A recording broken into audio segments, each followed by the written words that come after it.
Finally 2020 ختم ہوا اور کسی طریقے سے جان بچا کر ہم لوگ 2021 میں پہنچ گئے،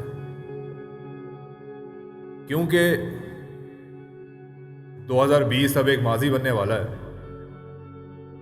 اور ماضی کی بس ایک ہی چیز اچھی ہے، وہ چیز اچھی یہ ہے کہ آپ ماضی سے سیکھتے ہو اور آگے نکلتے ہو۔ ماضی میں پھنسے رہنے کا کوئی فائدہ نہیں ہوتا۔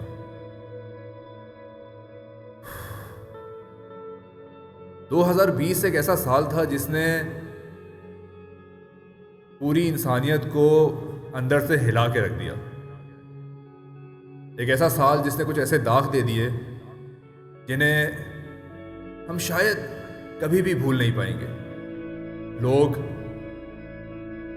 تڑپ رہے تھے سانسوں کے لیے، زندگی کے لیے، اور اس سے بڑھ کر وہ لوگ تڑپ رہے تھے جو ان کے چاہنے والے تھے۔ کیونکہ کبھی بھی جب کوئی مصیبت میں ہوتا ہے تو انسانیت کی ایک سب سے زبردست چیز یہ ہے کہ سب لوگ اس کے قریب آ جاتے ہیں۔ اور اس سال ایک ایسی وبا نے ہمیں پکڑا جس میں آپ مجبور ہو، آپ اپنے چاہنے والوں کو چھونا چاہتے ہو، انہیں حق کرنا چاہتے ہو، انہیں پیار کرنا چاہتے ہو، انہیں بتانا چاہتے ہو کہ ہم تمہارے ساتھ ہیں، لیکن آپ اس کا اپوزٹ کر رہے ہو۔ آپ اس کو اکیلا ایک کمرے میں بند کر کے اس کے لیے دعائیں کر رہے ہو، تڑپ رہے ہو، لیکن آپ اس کے قریب نہیں جا سکتے۔ لوگوں نے اس کرونا وائرس کو بڑا ٹرول کیا ہے، بڑا فن کیا، بڑا مذاق میں بھی اڑایا ہے، اسپیشلی پاکستان میں۔ لیکن ایک طرف وہ بچے تھے جو کسی اسپتال کی پارکنگ میں اپنی ماں کی کچھ اور سانسوں کے لیے دعا کر رہے تھے۔ ایک طرف وہ لوگ تھے جو اپنے چاہنے والوں کو اپنے سامنے کچھ اور سانسوں کے لیے لڑتا ہوا دیکھ رہے تھے۔ لیکن یہ تو چلیں 2020 کی بات ہے۔ 2019 میں کیا تھا؟ 2018 میں کیا تھا؟ لوگوں کو عشق ہو رہا تھا اور انہیں لگ رہا تھا شاید یہی سب سے بڑا مسئلہ ہے۔ بریک اپ ہو رہے تھے اور لگ رہا تھا شاید یہی سب سے بڑا مسئلہ ہے۔ بزنس ڈوب رہے تھے، لگ رہا تھا شاید یہی سب سے بڑا مسئلہ ہے۔ ہماری اکانومی کولیپس کر رہی تھی اور لگ رہا تھا شاید یہی سب سے بڑا مسئلہ ہے۔ ہمارا مسئلہ یہ ہے کہ ہم اس پروسیس کو سمجھ نہیں پا رہے جو پروسیس ہمیں اللہ تعالیٰ دکھا رہے ہیں۔ وہ پروسیس یہ ہے کہ زندگی میں مصیبتیں آئیں گی، مسئلے پریشانیاں آئیں گی، الگ الگ شکلوں میں آئیں گی۔ وہ آئیڈیل لائف جس کے لیے ہم زندگی بھر محنت کرتے ہیں، وہ آئیڈیل لائف جس کے لیے ہم زندگی بھر کام کرتے ہیں، وہ آئیڈیل لائف تو دنیا ہے ہی نہیں، وہ تو جنت ہے، جس میں کوئی مسئلہ نہ ہو، جس میں کوئی پریشانی نہ ہو، جس میں بیماری نہ ہو، جس میں دکھ نہ ہو، جس میں آنسو نہ ہو، جس میں تکلیف نہ ہو، جس میں وعدے نہ ٹوٹیں۔ تو شاید 2020 میں اللہ تعالیٰ نے دنیا کی اوقات دکھانی تھی، زندگی کی اوقات دکھانی تھی، لوگوں کی اوقات دکھانی تھی۔ تو کرنا یہ ہے کہ ہمیں پروسیس سمجھنا ہے کہ یہ پروسیس، یہ مصیبتیں، پریشانیاں کیا ہمیں کمزور کرنے آ رہی ہیں یا ہمیں اور مضبوط کرنے آ رہی ہیں؟ کیا ہمیں توڑنے آ رہی ہیں یا ہمیں جوڑنے آ رہی ہیں؟ میں ایک مثال دیتا ہوں آپ کو۔ کبھی دیکھا ایک درخت پھلوں سے بھرا ہوا، جھومتا، ناچتا، وہ درخت لگتا کیسے ہے؟ ایک چھوٹے سے بیج کو قبر میں دفنا دیا جاتا ہے، اندھیروں میں دبا دیا جاتا ہے،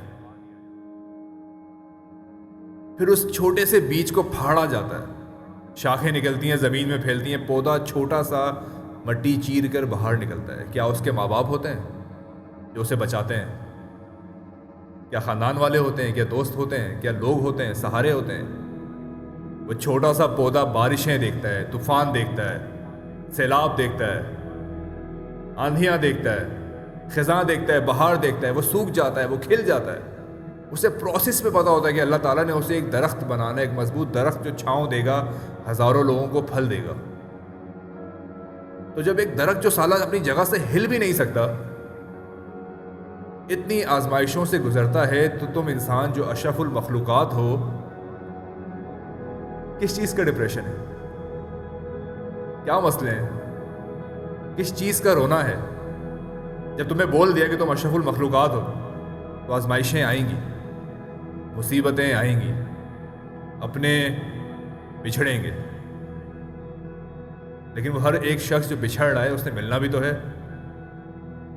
وہ اس طرح ملے گا جب اللہ تعالیٰ کے بنائے ہوئے اس پروسیس کو سمجھ جاؤ گے. جب یہ سمجھ جاؤ گے کہ جو بھی ہو رہا ہے وہ تمہارے بھلے کے لیے ہو رہا ہے, تمہیں پہلے سے زیادہ مضبوط کرنے کے لیے ہو رہا ہے, تمہیں پہلے سے زیادہ اسٹرانگ کرنے کے لیے ہو رہا ہے, یہ پروسیس سمجھنا ہے خالی. تو 2021 میں یہ 3 چیزیں اگر اپنے پلو سے باندھ لو گے, یہ 3 چیزیں کرنا شروع کر دو گے, تو یہ جو مشکلیں, دکھ اور پریشانیاں جو کہ آگے زندگی بھر آتے رہیں گے, ان سے لڑنے کے قابل ہو جاؤ گے. اس میں پہلی چیز یہ کہ کبھی بھی اللہ تعالیٰ کا شکر کرنا بند مت کرنا, کیونکہ ہر مصیبت سے بڑی ایک اور مصیبت آ سکتی ہے. قرآن شریف میں اللہ تعالیٰ نے کہا ہے کہ جب تکلیف آتی ہے تو اس کے ساتھ آسانی بھی آتی ہے. مشکل کے ساتھ آسانی کہا ہے, مشکل کے بعد آسانی نہیں کہا ہے. پرابلم یہ ہے کہ جب مصیبت آتی ہے تو ہم اس بند دروازے کو زندگی بھر دیکھتے رہتے ہیں, ہم پلٹ کر دیکھتے ہی نہیں ہیں کہ دوسرا دروازہ کھل چکا ہے.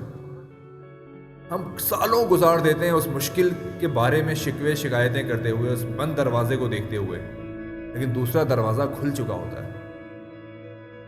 تو اللہ کا شکر ادا کرنا بند نہیں کرنا. نمبر 2, اللہ تعالیٰ کے اس پروسیس پہ یقین رکھنا ہے کہ زندگی میں جو بھی مشکلیں آ رہی ہیں, پریشانیاں آ رہی ہیں, اتار چڑھاؤ آ رہے ہیں, یہ ایک پروسیس ہے. اس پروسیس سے ہر انسان کو گزرنا ہے. ہمت نہیں ہارنی, مایوس نہیں ہونا.